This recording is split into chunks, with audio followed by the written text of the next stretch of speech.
नमस्कार और एक बार फिर से आपका स्वागत है हमारे ओ लेवल के इम्पॉर्टेंट एमसीक्यू क्वेश्चन की सीरीज़ में, जिसमें अभी हम देख रहे हैं अपना पेपर 4 M4R5, जिसमें आज के इस लेक्चर में हम डिस्कस करने जा रहे हैं अपने चैप्टर 4 के इम्पॉर्टेंट एमसीक्यू क्वेश्चन, जिसका नाम है building IoT applications.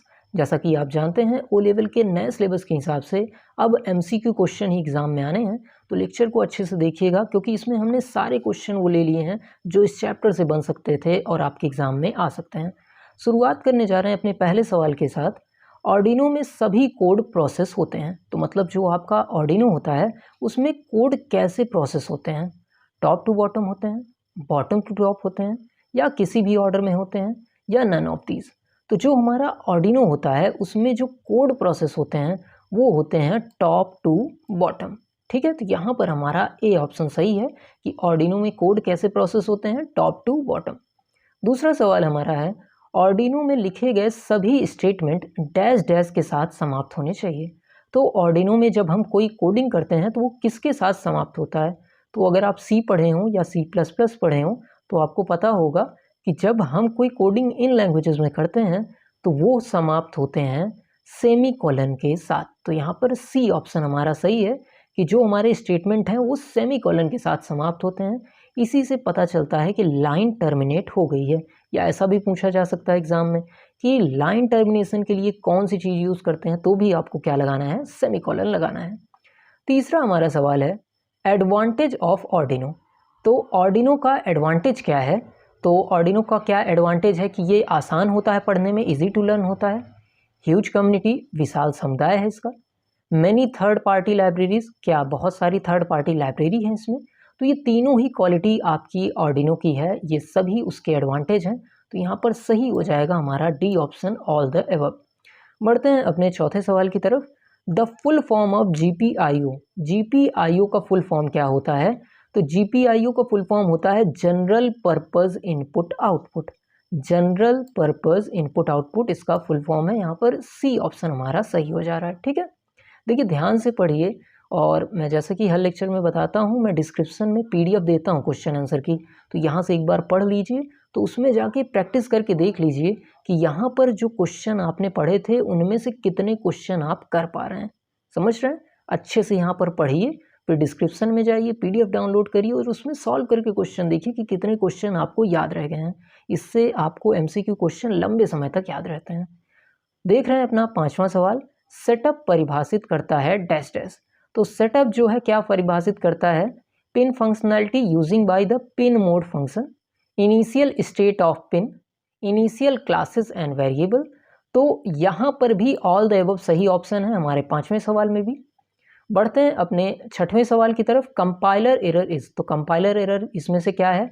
No semicolon और पैरेंथेसिस, उसके बाद no variable initialisation, misspelling and wrong capitalisation. तो ये कोई भी इनमें से एरर करेंगे तो कंपाइलर एरर के ही अंतर्गत आती है। तो यहाँ पर भी हमारा डी ऑप्शन सही है। और मैं हर लेक्चर में ये चीज़ बताता हूँ कि सवाल ना आ रहा हो और ऑल द अबव ऑप्शन आपके क्वेश्चन में अगर हो तो ऑल द अबव पे ही आपको टिक कर देना है।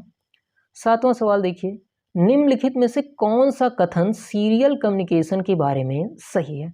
तो सीरियल कम्युनिकेशन के बारे में यहाँ पर देखिए क्या लिखा है, सीरियल कम्युनिकेशन एक डिवाइस से दूसरे डिवाइस को सिक्वेंशियली डेटा भेजने की प्रोसेस है। क्या ये सही है? हाँ, सीरियल कम्युनिकेशन में डेटा बिट्स को एक डिवाइस से दूसरी डिवाइस में भेजा जाता है। ये भा का बा हो गया है, समझ लीजिएगा थोड़ा सा। ठीक है, ये भी सही है। कम्युनिकेशन को तेज साधन प्रोवाइड करता है, ये भी सही है। तो यहाँ पर ये सारे ऑप्शन सही हैं, तो हमें डी ऑप्शन पे यहाँ पर टिक कर देना है। ठीक, बढ़ रहे हैं अपने आठवें सवाल की तरफ। HC05 मॉड्यूल, जिसे हम ब्लूटूथ मॉड्यूल के भी नाम से जानते हैं, में संचालित किया जा सकता है डैश डैश। तो HC05 मॉड्यूल को स्लेव मोड में संचालित किया जा सकता है, मास्टर मोड में संचालित किया जा सकता है, या स्लेव और मास्टर मोड दोनों में संचालित किया जा सकता है, या इनमें से कोई नहीं। तो HC05 या ब्लूटूथ मॉड्यूल को स्लेव और मास्टर दोनों मोड में संचालित किया जा सकता है। तो यहाँ पर हमारा सी ऑप्शन सही है। बढ़ते हैं नौवें सवाल की तरफ। ऑर्डिनो प्रोग्राम डिफॉल्ट मेथड है dash dash, only loop, only setup, setup and loop, setup और लूप। तो यहाँ पर सेटअप एंड लूप हमारा सही हो जाएगा। ठीक है, तो यहाँ पर कौन सा जवाब सही हो गया? सी वाला। बढ़ते हैं अपने 10वें सवाल की तरफ। मॉड्यूल की गणना करने के लिए आर्डिनो में किस साइन का प्रयोग किया जाता है?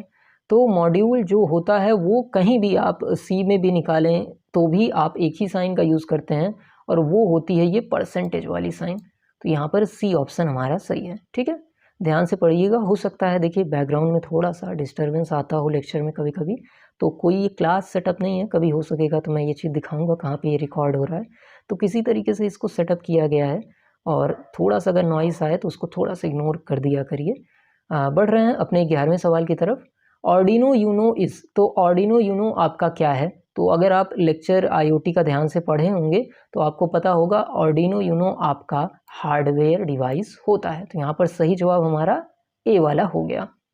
12वें सवाल की तरफ बढ़ते हैं। आर्डिनो यूनो में उपयोग किए जाने वाला माइक्रो कंट्रोलर क्या है? तो आर्डिनो यूनो में जो उपयोग किया जाता है माइक्रो कंट्रोलर वो होता है ATmega 328P।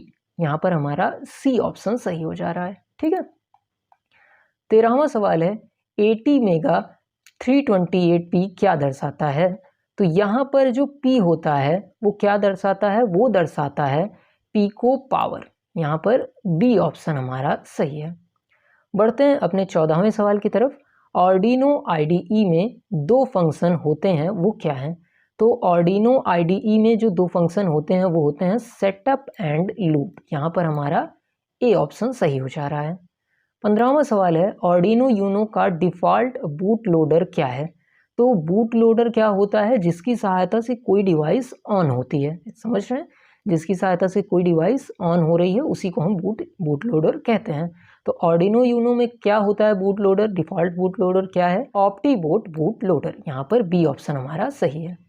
बढ़ते हैं अपने 16वें सवाल की तरफ। The full form of PWM is, तो PWM का फुल फॉर्म क्या होता है? Pulse width modulation. यहाँ पर हमारा ए ऑप्शन सही है। 17वें सवाल की तरफ बढ़ते हैं। आर्डिनो सिस्टम के प्रत्येक स्टार्टअप पर लूप फंक्शन कितनी बार रन करता है? तो कितनी बार लूप फंक्शन रन होता है आर्डिनो सिस्टम के स्टार्टअप पे? तो ये आपका इनफाइनाइट टाइम रन होता है। तो यहाँ पर सही ऑप्शन कौन सा है? बी ऑप्शन हमारा सही है। 18वें सवाल की बात करते हैं। Arduino dash dash environment provide करता है।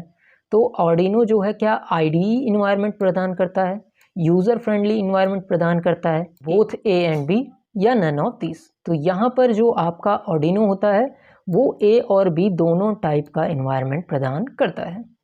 बात करें 19वें क्वेश्चन की, तो एक आर्डिनो यूनो बोर्ड में कितने PWM पिन होते हैं? तो यहाँ पर 6 PWM पिन होते हैं किसी भी आर्डिनो यूनो बोर्ड में। 20वें क्वेश्चन में क्या है? IoT डेवलपमेंट बोर्ड में PWM सिग्नल का क्या उपयोग है? तो PWM सिग्नल का उपयोग होता है they are used by actuator to have analogue output. Analogue output के लिए इसका उपयोग PWM सिग्नल का किया जाता है। ये चीज़ समझ में आई? तो देखिए ये कुछ इंपॉर्टेंट क्वेश्चन थे जो इस चैप्टर से हमने लिए, और हमारे एग्ज़ाम में ये पॉसिबली काफ़ी ज़्यादा संभावना है कि ये आ सकते हैं।